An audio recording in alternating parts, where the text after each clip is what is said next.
to my tutorial for this really famous classic, and which I played probably more often in my life than you have hair on your head, in boring places like this. And I never liked the how many pianists play it like in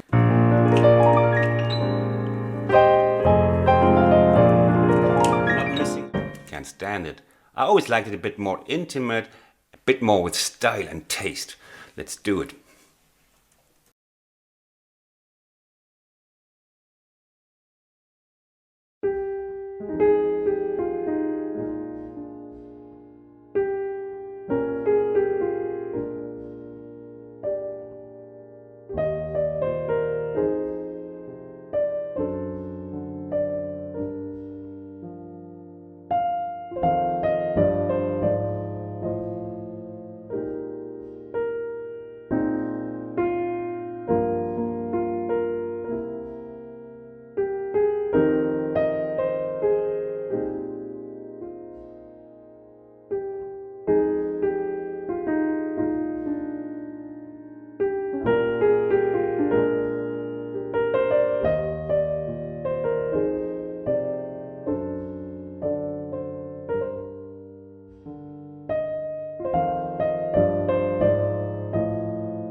So let me help you a little bit on how to practice. Over the last 2 years, it has shown that it's the most practicable way is really the slow motion, because then everybody can choose their own speed. That's why it's not my laziness, it's just the best way. Slow motion for you, and you can choose how fast you go. But I would like to remind you how to practice the best, because the usual way of students is to do too much, too fast. He's next and he is next, and you run into problems all the time. Just lean back, take your time. It really pays back. You get the time back, I promise you. To just start with the one hand and do a couple of bars with one hand alone. That one hand is knowing its way already. Because we are not by nature meant to focus on two hands that go into different directions. We are focused. We are made to focus on one thing. That's why it's called focus, on the prey in the bushes. And it was not thought of by God that our prey is, well, maybe a zebra. A zebra looks like a piano. It's just not. Piano playing is not the natural process. So make it that your one hand is kind of finding its way, so that you then can focus a little bit more on the other hand. Only if you're experienced and if what you play is what you have to play is easy, and then you can start with the two hands. If not, this a little bit separate, this a little bit separate, and then slowly together. The other thing is we have one advantage as a piano player. That is, we can see all notes. It's a totally visual instrument. We see all the distances. A trumpeter or a violinist or many others, they don't see it. We can see it. So this fits perfectly well to the nature, to our nature. We are visual animals. We learn visually much better. Use that. And if you just are too fast and don't take your time, for example, let's say the first chord here, to really look at it and see it as a mountain mountain area. So you have this valley here, and you have here 4 peaks. Look at it. Look at it.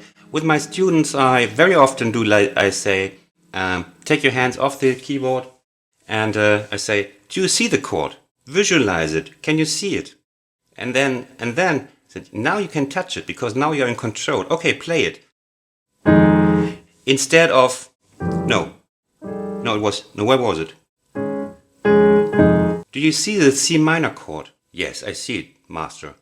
Play it. Off. Next, very funny mountain track here. We have two peaks here in this one, and we have a speciality, the sus4 here. Try to remember the things that are sticking out. This one is sticking out here. It's the one knocking down here of the peak into the valley. So that these go parallel. These are all little memory hooks. Somebody of you told me it's called memory hooks. Help you. And the last thing is, if you have, I give you the chords. Now, many of you might not be able to read the chord symbols. It doesn't matter, but also you can read letters. I assume many of you can read letters. And if they said like A major, don't care about the major, but the letters giving you the bass note. That's a help. You don't have to even look at my fingers. Or both is helpful, both together. Unless there's something like F7 with slash and then A, because the slash always means after the slash is the bass note. So if there's F7 slash A, it means the F7 chord with the A in the bass. So that's this one. Yeah. If you know both these things, then the chords, even if you're not a chord reader, help you because it tells you the bass note. Okay. Well, basically, that's my help for you. And now, a lot of fun with it. And really stay slow. I would even say like my slow motion speed, the slow motion speed I show you afterwards, always is your practice speed. Really, like.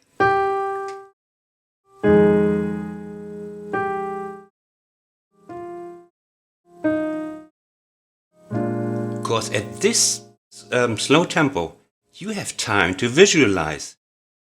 Only then you have time to visualize and have a look at it. And then, do you see the next thing? If you don't see it, don't play it. Because then it's just random. It's here. Do you see the next one? Yes, I see it. It's the B7 here.